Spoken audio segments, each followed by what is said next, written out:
자, 오늘부터 이제 우리 한 몇 개월 동안 창세기 보게 됩니다. 바이블 프로젝트 그 큐티 본물 따라서 지난 한 주 아마 1장 보셨을 텐데 창세기 한 3개월, 한 연말에서 연초 정도까지 가는 것 같습니다.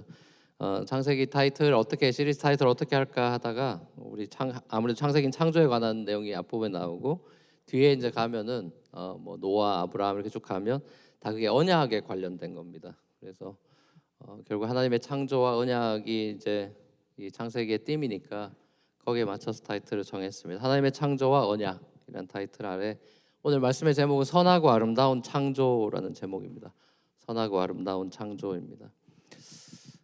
찰스 다윈 여러분 아시죠? 찰스 다윈 이후로 생물학에서 진화론이 이제 급부상하고 그 이후로 계속해서 소위 진화 생물학이라는 것이 그 과학에서 아주 중요한 분과로 발전하게 되면서 소위 창조론 그리고 진화론 사이에 아주 뜨거운 불붙는 논쟁이 시작됐고 지금까지도 이것은 현재 진행형이죠. 처음에 무조건적으로 진화론을 부정하는 그런 기독교의 목소리가 높았지만 진화론이 이제 과학계에서 완전히 거의 뭐 아주 대세로 자리를 잡으면서 기독교가 이제 더 극심하게 공격을 받으니까 신앙과 과학을 잘 하모나이즈 시켜보려고 하는 시도들이 막 생겨났죠. 대표적인 게 이제 소위 말하는 창조과학 뭐 이런 거고 그 이후로 이제 또 계속해서 사람들이 트라이하고 막 과학과 어떻게 하면 이걸 하모나이즈 할 수 있나 막 고민하다가 이제 유신 진화론이라고 이야기하는 theistic evolution이라고 해서 하나님이 어떤 진화를 임브레이스 하셨다라는 입장으로 이렇게 이제 또 발전하는 그런 모습들도 있습니다.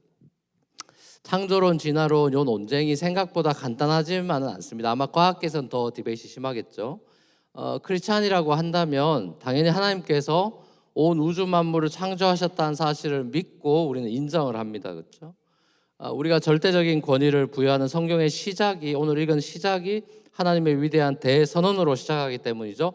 태초에 하나님이 천지를 창조하시니라. 사실 진화론의 출발은 신이 있다고 출발하진 않았잖아요. 유신 진화론이 아니라 무신 진화, 에이티스틱 에볼루션이었죠. 신이 없다고 가정하고 시작된 거죠. 하나님이 세상을 창조한 게 아니라 그냥 세상이 우연히 만들어졌다. 여기서부터 이제 그게 시작이 된 거 아닙니까?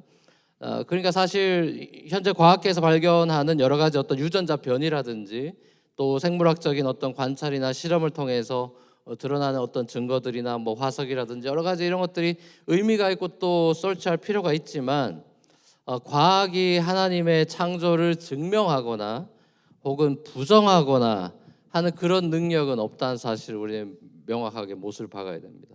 과학은 하나님의 창조를 증명할 수 있다거나 아니면 부정할 수 있는 그런 툴은 전혀 아니죠. 종교 맹신주의에 빠져서 과학을 막 무시하고 배격하는 태도로 그래서 막 그 진화론을 주장하는 사람들하고 막 이야기할 기회가 되면 너랑은 말이 안 통해 막 이러면서 막 뭐라고 하고 그러면서 이제 막 배격하는 이런 거는 에리투드의 문제죠. 그러니까 이런 건 굉장히 잘못된 거예요. 그건 이제 하나의 익스트림이라면 종교 맹신주의에 빠진 것도 굉장히 문제죠. 아주 불통이 되는 이런 것도 문제예요. 이게 하나의 익스트림적인 문제라면 또 다른 익스트림의 문제는 과학주의죠. 과학주의, 사이언티즘. 뭔가 이즘이라는 건 항상 함정들이 있어요, 그죠? 사이언티즘, 과학주의에 빠져서 모든 것을 세상 돌아가는 걸 다 과학으로 설명할 수 있다는 것처럼. 그래서 과학에 대해서 굉장한 무게를 실어주고 과학이 이렇게 얘기하는 거야라고 하면 성경보다 오히려 막 권위를 주려고 하는 이런 맹신하는 또 다른 사이언티즘의 익스트림이 있습니다. 결국 과학도 가만히 들여다보면 사실은 일종의 믿음이 있어요. 과학에도 사이언스라고 이야기하지만 사실은 그 안에 들어가면 빌리프 시스템이 작동하죠. 그리고 거기에 가설이라는 게 나오죠. 그래서 그거를 근거로 해서 시작하고 실험도 하고 이런 경우도 많기 때문에 과학은 결국 끊임없이 발전해 나가면서 그래서 그 티어리들이 막 계속해서 뒤집어지는 경우도 많죠. 그래서 이 논문들이 계속 쏟아져 나오고 그 과학자들의 눈부신 결과들을 통해서 오늘날의 많은 것들이 좋은 것도 많아진 게 사실이죠. 그럼에도 불구하고 과학이 아직까지 발견하지 못한 과학은 발견이니까 디스커버리죠. 하나님이 정하신 질서들을 과학은 결국에 이제 발견해내는 거란 말이죠. 근데 그 하나님의 그 법칙들을 발견하지 못한 게 얼마나 더 많습니까? 뭐 생명에 관해서는 말할 것도 없죠. DNA 같은 거 이런 거 아직도 뭐 연구 분야가 너무나 아직도 많죠.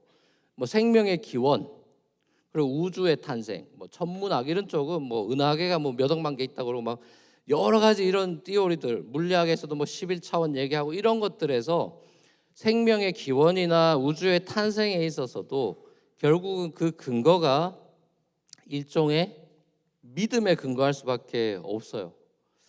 그렇게 해서 시작을 하는 겁니다.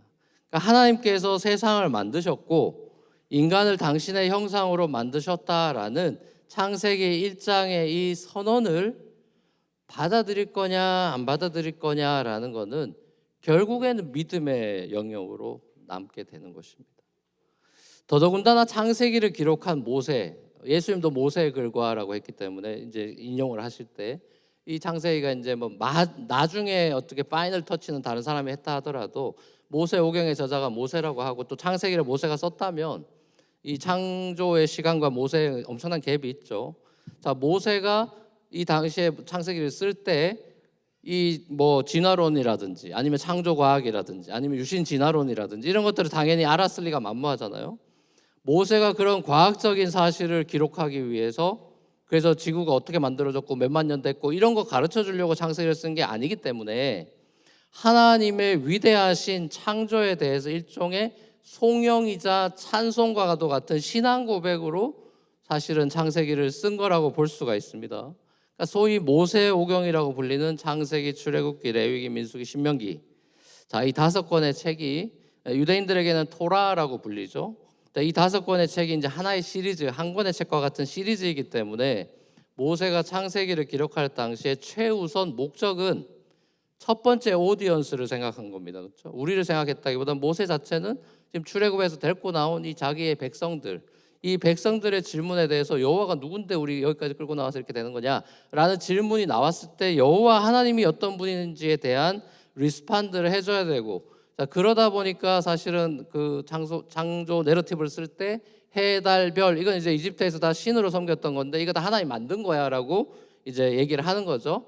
아무튼 이 모세가 창세기를 쓸 때 기록의 목적이 뭐 과학 저널을 쓰는 것도 아니고 이것은 철저하게 신학적인 하나님이 뭘 하시고 싶은 거냐, 하나님이 어떻게 하셨다라는 신학의 방점이 있다는 걸 우리가 놓치면 안 돼요. 그래서 창세기 1장 들어가서 거기서 과학적인 뭘 빅뱅이니 어쩌니 이런 거 끄집어내려고 하면 큰일 나는 겁니다. 그런 의도가 전혀 아니에요. 출애굽기에 나오는 10가지, 앞으로 나중에 보게 될 출애굽기에 나오는 10가지 재앙 같은 거 이런 것들도 과학으로는 전혀 설명할 수 없는 기적들이죠. 기적은 과학이 설명을 할 수가 없어요. 슈퍼내추럴한 거니까요. 결국 창세기 1장, 2장에 나오는 하나님의 창조에 대한 기록을 우리가 읽을 때 놓치지 말아야 되는 거는 하나님께서 어떻게 이걸 만드셨지라는 뭐 호기심이 있으니까 궁금해하는 건 좋지만 적어도 하나님이 우리에게 바라시는 근원적인 목표는 하나님은 우리가 어떻게 하나님이 만드셨다는 창조의 방법이 아니라 왜 하나님이 세상을 만드셨는가라는 창조의 방법에는 창조의 목적에 포커스를 둬야 돼요. 굉장히 중요한 포인트죠. 그리고 하나님이 왜 세상을 만들었냐라는 그러면 이 창조의 목적을 깨달으려면 창세기 1장만 봐서는 충분히 이해할 수 없어요. 그래서 성경 66권이 필요한 겁니다. 전체를 조망한 뒤에야 비로소 우리가 하나님의 의도와 뜻을 깨달을 수 있죠. 그래서 창조 이야기를 여러분이 충분히 이해하시려면, 그리고 창세기 앞부분을 여러분 이제 앞으로 몇 주 묵상하게 될 텐데 이것과 더불어 여러분들이 이걸 잘 이해하시려면, 그리고 제 설교와 더불어 여러분 이해하시려면은 신약으로 가셔서 계시록을 한번 읽어야 돼요. 마지막 책인 요한계시록의 엔딩 부분, 특별히 20장, 21장, 22장. 자, 요걸 읽으면 이게 창세기 1, 2, 3장하고 완전 데칼코마니를 이룹니다. 어린 양 혼인잔치, 아담 하와 결혼하는 이야기, 결혼해서 결혼은 하고 완전 다 데칼코마니예요. 하늘과 땅, 새하늘과 새 땅, 이게 다 데칼코마니를 이룹니다. 하나님의 시나리오를 볼 수 있어요. 자, 이 부분 중간에 다시 또 터치를 하도록 하겠습니다. 자, 창세기 1장에서 가장 많이 하는 질문, 3장에서는 이제 선악과 왜 만들었냐 이런 질문 하듯이 창세기 1장에서 가장 많이 하는 질문 중에 하나는 첫날부터 이미 낮과 밤이 있고 저녁이 되고 아침이 되니 하루가 되어 첫째 날이더라. 자, 이렇게 기록이 되어 있는데 정작 태양과 달과 별들은 몇째 날 생겼죠? 태양, 달, 별 몇째 날 생겼어요? 이 썬데이 스쿨 성경 퀴즈 모르죠? 넷째 날 생겼단 말이에요. 근데 첫째 날 이미 낮과 밤이 있단 말이에요. 이 사이언스 입장에서 보면 말이 안 되는 거지 않습니까? 그렇죠? 자, 그리고 땅과 물이 몇째 날 창조됐습니까? 땅과 물이 셋째 날 창조됐단 말이에요. 자, 근데 이 땅과 물이 창조되기 전에 이미 1장 2절 우리가 읽은 데 보면 땅이 혼돈하고 공허했다. 하나님의 영이 물 위에 움직이고 계셨다 이런단 말이에요. 아니 벌써 이게 땅하고 물은 셋째 날인데 이거 벌써 그 창조 전에 이게 어떻게 된 거냐.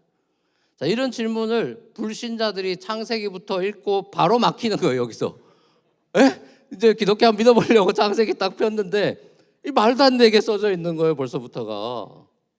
아니 이게 실제로 제가 군대에서 겪은 겁니다. 이거 군대 그 고참이 저한테 자기 크리스찬에다가 이제 안 믿기로 했다고 하면서 저한테 이제 신학적인 디베이트를 하게 됐는데 얘기를 하는 거예요. 창세기 1장 2장부터가 자기 말이 안 돼서 기분이 나빠서 안 믿기로 했다고. 충분히 여러분 가능한 일입니다. 자, 이게 어떻게 된 거냐 도대체. 자, 이것만 봐도 여러분 창세기 1장이 우리가 기대하는 대로 써져 있지 않다는 거고요. 우리 시기에 사이언티픽한 그런 모드가 전혀 들어있지 않아요. 정확한 창조의 시간 순서대로 기록된 것도 아니에요. 뭐 복음서도 살짝 그런 면이 있죠. 약간 의도된 편집들이 다 있습니다. 사실 다 쓸 수가 없으니까요. 뭐 예를 들면 그 산상수훈 같은 것도 마찬가지고. 그러니까 창세기 1장에서 3장에 대한 여러 가지 엄청나게 학자들이 연구를 여기가 너무 크루셜한 포인트가 들어있는 거니까 이제 성경 해석도 굉장히 방대합니다. 저도 책도 많이 읽고 뭐 주석도 웬만한 거 다 읽고 그랬는데도 한 12개 정도의 띠오리가 있어요. 신학적으로는. 자, 근데 이 앞부분의 내러티브는 우리가 이제 결론적으로 우리가 그리스도인으로서 이걸 어떻게 이해하면 좋으냐 하면 모세 당시에 유행하던 문학 장르를 알아야 됩니다. 모세당 우리가 지금 유행하는 어떤 문학의 장르들이 있죠. 그러니까 요한계시록도 여러분이 해석할 때 요한계시록에 쓰일 당시에 파퓰러한 그 문학 장르가 있었어요. 그게 이제 뭐냐면 아포칼립스라고 하는 묵시문학이에요. 묵시문학. 그 당시엔 다 묵시문학이 유행했고 그 사이에서 계시록이 주어져서 계시록을 받았던 사람들은 묵시문학 세계에 있었기 때문에 무슨 소리인지 알아요. 666이니 뭐니 이런 거 다 알아요. 근데 이제 이거를 우리의 사이언티픽 모드로 읽기 시작하면 엉뚱한 해석을 하고 리터럴 인터프리테이션을 하면 신천지가 나오는 겁니다. 이제 14만 4천을 모아야 된다 막 이렇게 되는 거예요. 그러니까 그렇게 엉뚱한 해석을 하듯이 창세기에 대해서도 그런 어프로치를 해버리면은 이제 이게 완전 산으로 가는 겁니다. 모세 당시에 유행했던 장르는 미트예요, 미트. 자, 근데 이제 현대인들에게 미트라 이러면은 신화 말 그대로 신화, 설화니까 이게 허무맹랑한 지어낸 이야기. 단군 신화, 곰이 마늘 먹고 사람 됐다 뭐 이런 거. 이제 이런 식으로 미트 이러면 완전 알러직 반응을 일으킨단 말이에요. 자, 현대인들에겐 이게 설화나 신화 이런 것들이 못 믿을 이야기고 그렇지만 모세 당시에는 바벨론 창조 설화들이 많았습니다. 여러분 잘 아시죠? 길가메시 서사시라든지 그 당시에 노아 홍수 사건에 대한 그 얘기들이라든지 여러 바벨론 설화나 이런 것들이 많았거든요. 그러니까 그 나라들마다 그런 창조 설화들이 있었단 말이죠. 자, 그런 게 하나의 세계관이었어요. 그 당시에. 그러니까 우리한테 사이언스 같은 거예요. 그냥 우리의 일상이 되어 있는 거예요. 자, 피렌스 교수님이라든지 다양한 이제 여러 구약학자들이 주장하듯이 창세기에 나타난 이 역사 기록 방법은 오늘날 신문 기자가 팩트 체크 이러면서 막 기사 막 써내려가는 그런 게 아니라 하나님의 창조의 과정을 천지 창조의 과정을 이 신화적인 세계관에 담아서 그 장르 속에서 담아냈다 이거예요. 쉽게 말하면 하나님이 계시하신 천지 창조의 과정을 그 당시에 파퓰러한 요한계시록이 묵시문학으로 쓰여졌듯이 당시에 그 신화적 세계관 속에서 쓰여지기 때문에 뭐 뱀이 말을 어떻게 하느냐 이런 거 다 창세기에서 여러분 진짜 다 이단들이 다 나오기도 하고 대부분 창세기 이 부분 선악과 사건이나 아니면 계시록에 가서 이단들이 다 나오는 거예요. 이 장르에 대한 이해가 없기 때문에. 그래서 리터럴하게 접근을 하기 때문에 뱀이 어떻게 말해 막 이런 식으로 나오면 이 제대로 성경 공부 안 한 사람들은 할 말이 없어지는단 말이에요. 자, 아무튼 하나님이 계시하신 이런 그 창조의 과정이 모세 시대의 장르에 담아서 문학 언어를 통해서 표현을 하고 그 목적은 창세기가 하나님의 창조가 어떻게 진행됐냐는 건 신문 기사로 우리에게 쓰여준 게 아니라 그 당시에 사람들이 언더스탠딩 할 수 있는 랭귀지로 분명히 담아냈다. 자, 이것은 성경이 굉장히 하나님이 우리의 컬처 속으로 들어오신 인카네이션의 모습을 사실 보여주는 거예요. 자, 그렇다면 우리에게 중요한 이 창세기 1장이 성경이라는 전체 1학장, 2학장, 3학장, 4학장의 교양곡이라고 본다면 그 전체 교양곡에서 창세기 1장이 던지고 있는 신학적인 테마는 뭐냐? 자, 이거 이제 우리가 오늘 본문에서 이제 생각해야 되는 거죠. 저는 오늘 여기서 여러분과 한 세 가지만 짧게 나누려고 합니다. 자, 오늘 본문에서 우리가 발견하게 되는 세 가지 포인트는, 첫 번째는 하나님의 창조라는 것은 선하고 아름다운 것이다. 그리고 두 번째는 하나님의 창조에는 목적이 있다. 그리고 마지막 세 번째는 하나님의 창조 속에 이미 그리스도가 주인공이다. 이 세 가지를 제가 이 포인트에서 나누려고 합니다. 첫 번째, 하나님의 창조는 선하고 아름다운 것입니다. 저도 이번에 창세기 1장을 다시 또 창세기 1장 여러분 통독 때문에 한 100번 읽었을 거예요. 제가 보기엔 창세기 1장 여러 번 읽었을 텐데 저도 다시 한번 꼼꼼하게 읽어보니까 새롭게 발견한 사실이 저도 깜짝 놀랐어요. 하나님 보시기에 좋았더라라고 반복되는 말씀이 있지 않습니까? 전 이게 천지창조 6일 동안 매일 반복되는 줄 알았어요. 자세히 들여다보니까 둘째 날은 그 얘기가 없어요. 셋째 날에 2번 있더라고요. 이유는 모르겠어요. 여러분들 집에 가서 한번 생각해 보세요. 셋째 날에 2번 있고 둘째 날은 좋았더라고 얘기가 없어요. 아무튼 계속해서 반복되고 있는 하나님 보시기에 좋았더라 라는 이 말씀이 하나님의 기쁨이 당연히 느껴지는 말씀이기도 하지만 사실은 God so that it was good이라는 이 표현이 근본적으로는 하나님이 만드신 자연 만물이 좋았더라, 물론 좋았더라 혹은 영어의 good이기 때문에 선하다라는 트랜슬레이션에 훨씬 더 사실 가깝다고 볼 수 있습니다. 기분이 좋았다라는 얘기보다는 하나님이 지으신 창조 세계가 it was good, good, good. evil이 아니라 good이라는 소리예요. evil의 반대로서의 good이라는 소리예요. 그게 이제 히브리 원어로는 토브라는 말입니다. 그래서 인간을 짓고 나선 토브라고 했다. 너무너무 아름답다. 너무너무 선하다. 그러니까 하나님의 창조가 good and beautiful, 선하고 아름답다라는 것에 강조점이 있어요, 사실. 하나님은 악을 짓지 않았다는 소리입니다. 쉽게 말하면 하나님이 선하고 아름답고 좋은 것을 지으셨다. 자, 이것은 1장 2절에 나오는 혼돈과 공허와 반대되는 개념이죠. 하나님은 케이어스와 보이드에서 good and beautiful을 만들어내셨다. 자, 이 얘기 제 주장이 아니라 신약에 나옵니다. 디모데전서 4장에 나옵니다. 디모데전서 4장 4절에 보면 같이 한번 읽어보겠습니다. 시작. 하나님께서 지으신 모든 것이 선함에 감사함으로 받으면 버릴 것이 없는, 사도 바울의 주장이에요.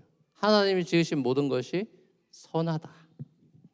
자, 여기는 약간 미학적인 게 들어가고 약간 윤리적인 게 들어가는 거죠. 선하다, 아름답다라는 미학적인 얘기와 또 하나님 지으신 모든 것은 선하다, good, 약간 윤리학도 여기 담겨 있어요, 사실. 어제 제가 시드 청년들 또 대학생들 또 우리 청년부랑 같이 이제 애플 피킹을 다녀왔어요. 어제 비가 아침에 많이 내려서 전 취소될 줄 알았어요. 제가 이제 맨하탄까지 나와서 청년들 라이드해서 가는 거고 전 설교 준비가 안 끝나서 지금 마음이 좀 불편한 상태였거든요. 할 일이 많은데 지금 내가 애플 피킹, 나는 우리 애들 어릴 때 벌써 다 졸업한 건데 이거 왜 가야 되지 이러면서 이제 있는데 전화가 안 와. 비 오는데 가겠다는 거예요. 그래서 데리고 이제 저 월윅 뉴욕이라는 데 갔는데 비가 안 멎죠. 이 양반들이 믿음이 너무 좋아. 비가 안 멎어.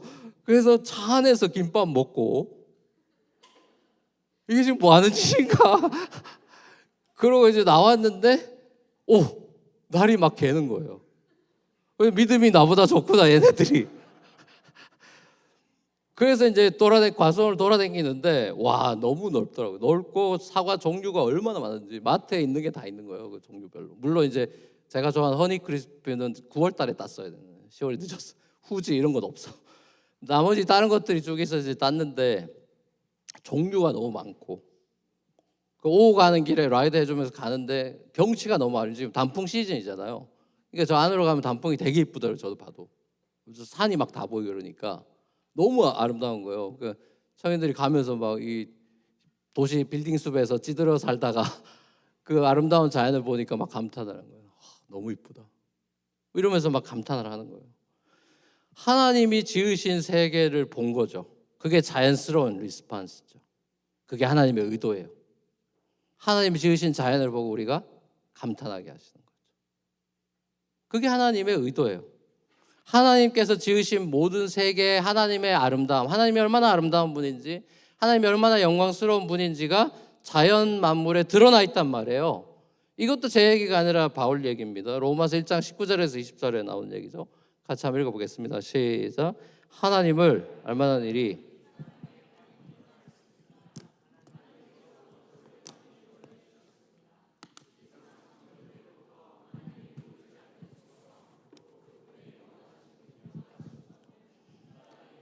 만물을 보고서 깨닫게 되어 있습니다. 그러므로 사람들은 핑계를 댈 수가 없습니다. 여기 나와 있죠. 하나님의 그 디바인 네이처, 하나님의 성품이, 그리고 능력이란 건 뭐 별만 봐도 아는 거죠. 어떻게 저거 별을, 행성, 이거 하나의 그 오차도 없이 우리가 지금 이렇게 살고 있어요. 조금만 지구가 태양 가까이 가도 다 타서 죽는 거고, 조금만 멀어져도 얼어 죽는 건데, 이 기가 막힌 자전과 공정과 이 모든 것들을 이 수천 년 수만 년 동안 어떻게 홀드하고 있냔 말이에요. 이게 능력이죠. 하나님의 신성과 아름다움이 자연에 나타나 있단 말이에요. 모든 사람이 다 안 돼요. 사실상 무신론자가 될 수가 없대요. 아무도 핑계가 될 수가 없대요. 하나님의 능력과 신성이 담긴 자연을 보면서 이것이 세상에 우연히 발생했다, 엄청난 확률을 뚫고 우연히 생겼다라고 그걸 믿는 게 사실 더 어렵고, 핑계를 댈 수 없다. 산과 바다, 하늘, 바람, 별, 모든 자연이 하나님의 영광을 드러내고 있다. 그래서 존 켈빈은 자연을 가리켜서 하나님의 영광에 뛰어러다 그랬어요.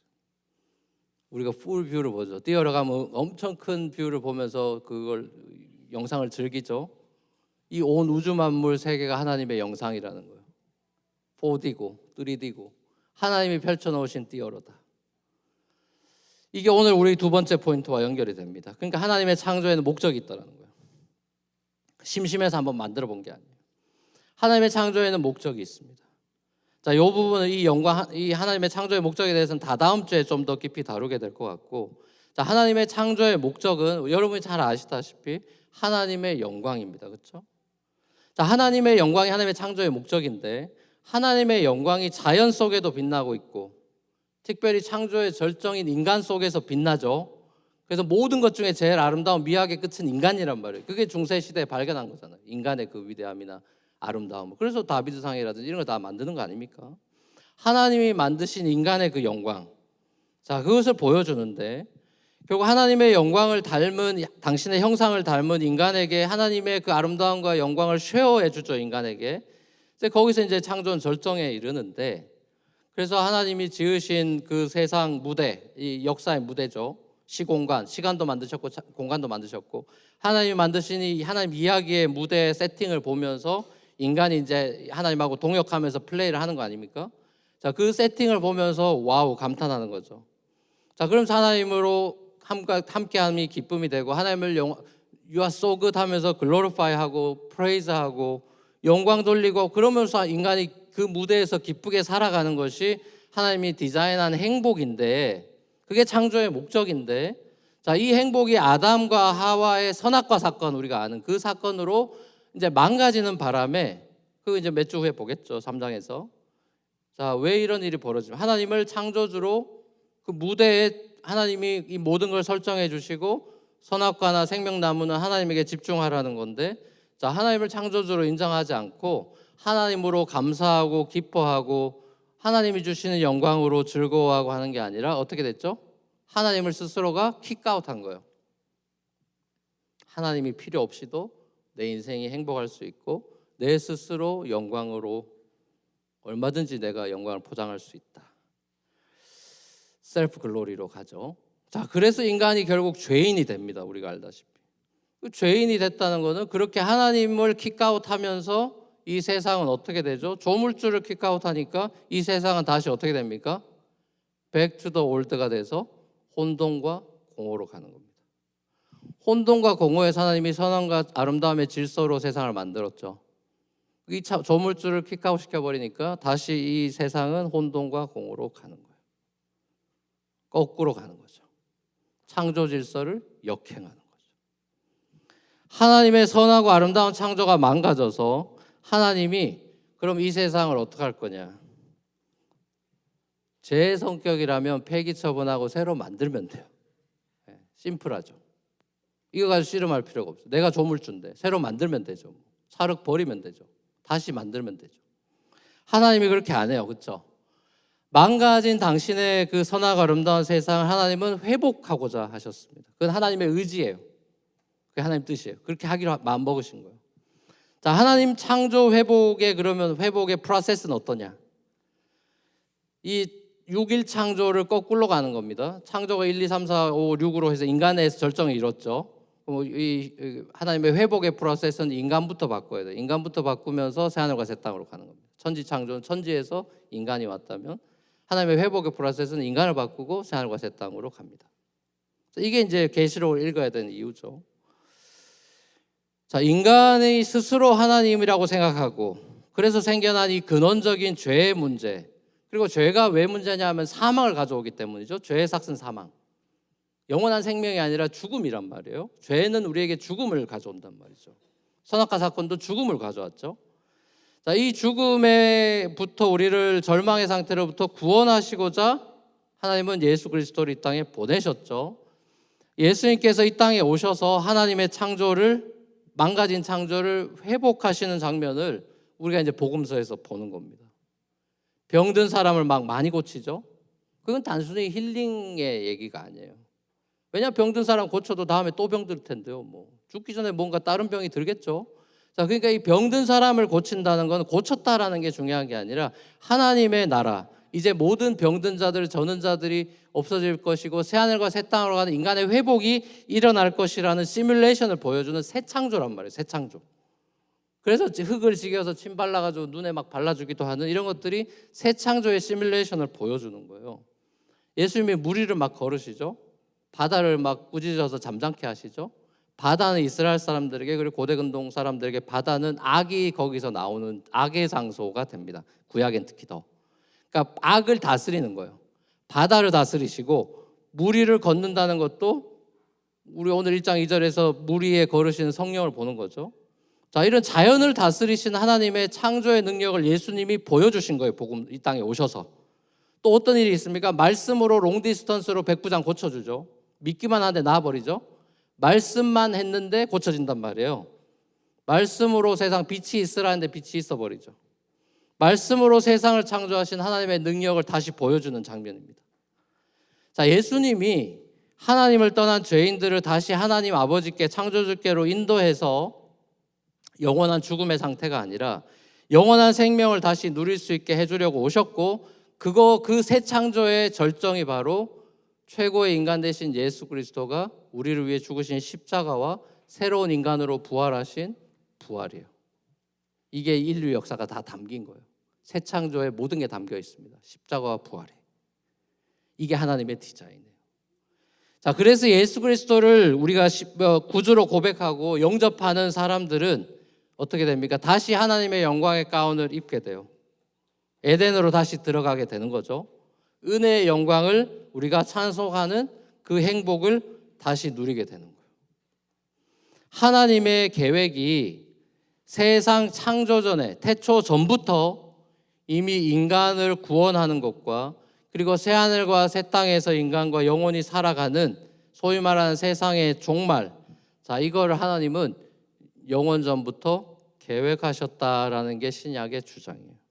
자, 이걸 한 100년 전에 게하르드 보스 같은 교수님은 신학적인 용어로 종말론이 구원론을 앞선다.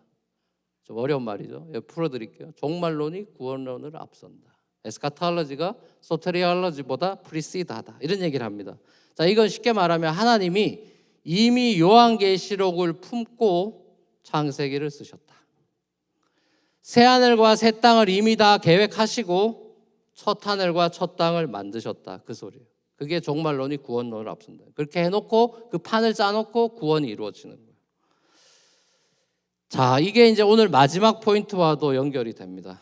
이게 이제 우리의 마지막 포인트로 인도하는데, 마지막 포인트는 하나님의 이 창조 속에, 그렇기 때문에 하나님의 이 풀 시나리오 속에서 하나님의 창조는 일부인데, 교향곡의 1악장인데 이 하나님의 창조 속에 이미 그리스도가 주인공이다.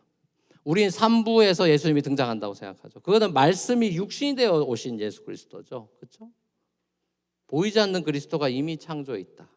그리고 창조에 있다는, 존재하고 있다는 정도가 아니라 하나님의 창조 플랜에도 예수 그리스도가 주인공이다.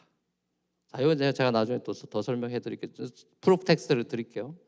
여러분 창세기 1장을 보면, 여러분 창세기 1장 2절에 하나님의 영이 수면 위에 걷고 있다. 우리가 그 루아흐죠, 영이. 하나님의 숨결, 바람 이렇게도 되지만 우리가 신약의 렌즈로 보면 그것은 성령이라고 우리가 대번에 알 수가 있겠죠. 이미 하나님의 창조에 성령이 등장합니다. 말씀으로 빛이 있으라 할 때 말씀으로 창조하시죠. 그 말씀이 우린 예수 그리스도라는 걸 몰랐죠. 요한복음 읽기 전까지. 요한복음 1장에 그 얘기가 나오죠. 요한복음 1장 1절에서 5절 같이 한번 읽어보시죠. 요한복음 1장 1절에서 5절 시작. 태초에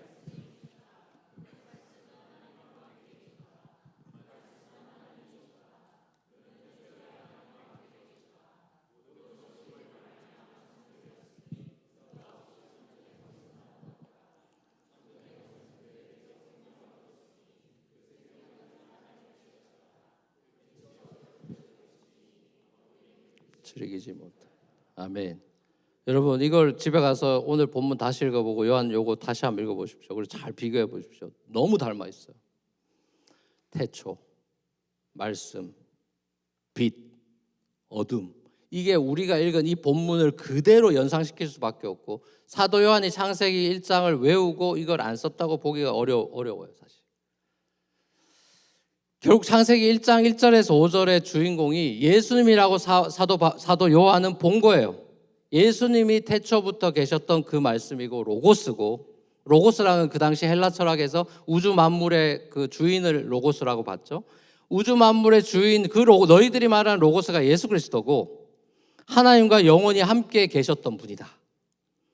그리고 모든 것이 예수 그리스도로 말미암아 창조됐고 모든 세상의 생명과 근원이 바로 진짜 빛이자 생명이신 예수다. 여러분 천지 창조 첫째 날 하나님이 기뻐하실 때 빛과 어둠을 졌죠, 첫날. 근데 어둠을 보고 좋았다는 얘기는 없어요. 빛을 보고 좋아하셨다 이래 돼 있습니다. 하나님의 시선이 빛에 가 있어요. 창세기 1장부터 첫 창조고, 그 빛을 볼 때 하나님의 기쁨, 저는 이것을 어떻게 느끼냐 하면 그 빛이 어디서 나온 거겠습니까? 빛 대신 예수에게서 나온 빛이에요. 요한복음 보면 대박에 나오는 거죠. 그 천지 창조의 첫날의 빛은 예수에게서 나온 빛이라. 왜냐하면 빛 자체는 예수기 때문에 예수에게서 나온 빛이란 말이에요. 그럼 그 빛을 보고 하나님이 기뻐하셨죠. 그럼 그 얘기가 뭘까요? 예수님을 보고 기뻐하는 것입니다. 예수님에게 나온 빛을 보고 기뻐하시는 거예요. 성부가 성자를 기뻐하는 거예요. 피조된 세상으로 인한 기쁨 이전에 성자를 향한 아버지의 사랑의 그 미소가 느껴지는 장면이에요. 세상의 생명, 예수의 생명이 세상에 뿌려지는 장면이라고. 사도 요한만 아니라 사도 바울도 똑같은 얘기를 합니다. 골로새서로 확인해 보죠. 골로새서 1장 16절입니다. 같이 한번 읽겠습니다. 시작. 만물이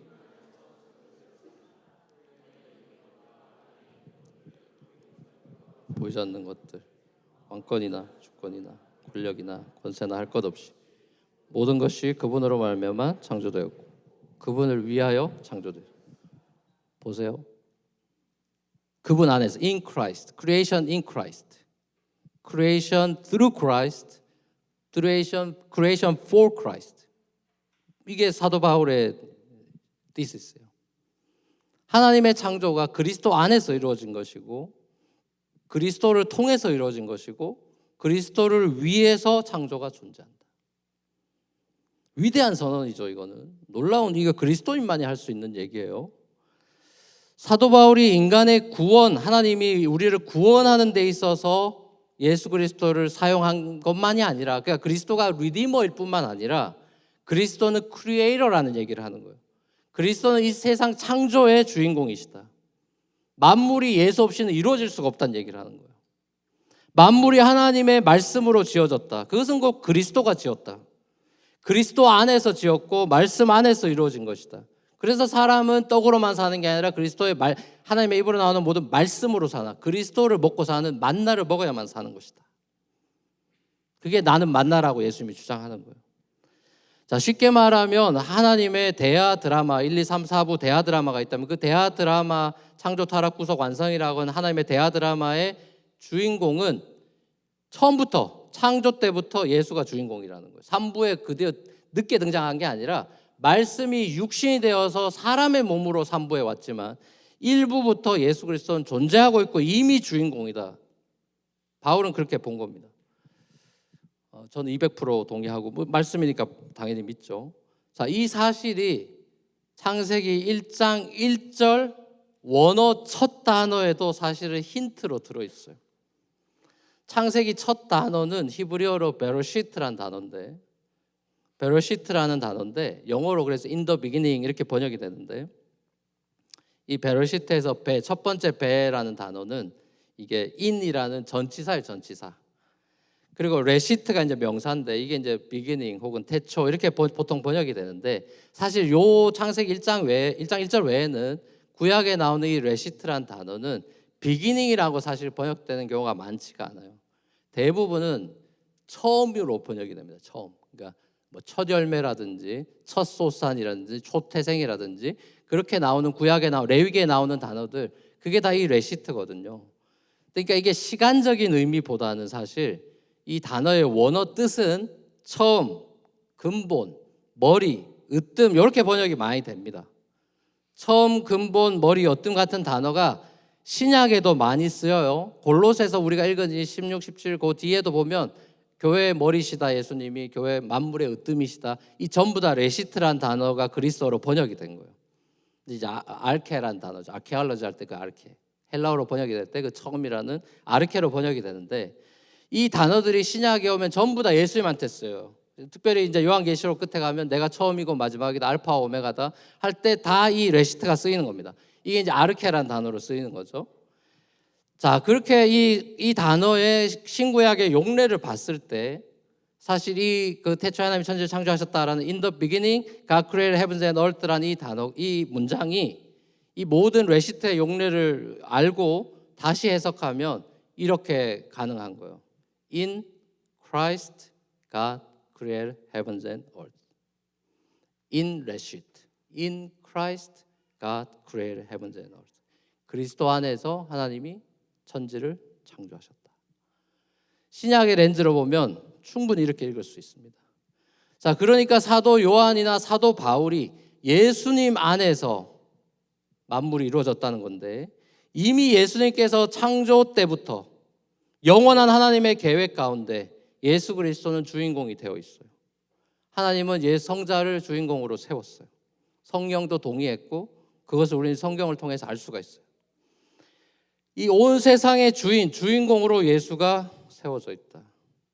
성경의 주인공, 민수기를 피든 어디를 피든 예수 그리스도가 성경의 주인공이죠. 그건 예수님도 하신 말씀에 누가복음 24장에 나오죠. 모세의 글과 다윗의 시와 선지자의 글들이 다 나를 가르쳐 기록한 것이다. 사랑하는 우리 뉴프런트 교회 성도 여러분, 하나님이 지으신 자연 만물을 여러분 보셔야 돼요.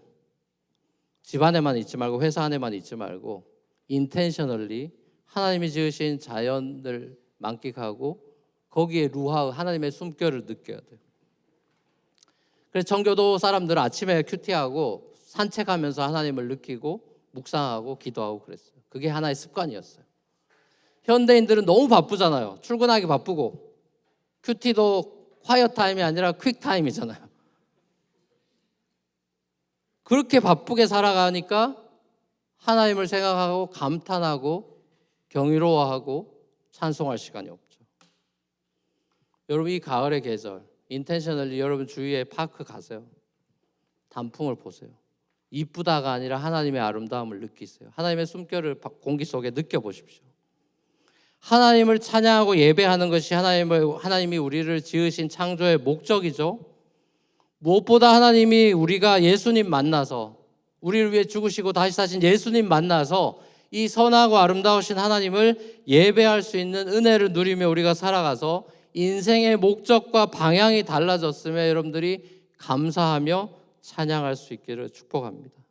하나님의 창조와 구속과 완성의 영원한 주인공이신 그 아들 예수 그리스도가 이 온 세상의 주인이실 뿐만 아니라 내 삶의 주인이셔서 내 삶에 오셔서 내 삶을 혼돈과 공허가 아니라 선함과 아름다움의 천국을 주시는 그 예수 그리스도 안에서 진정한 삶의 행복을 누리시는 저와 여러분의 삶이 되기를 우리 주님의 이름으로 간절히 축원합니다.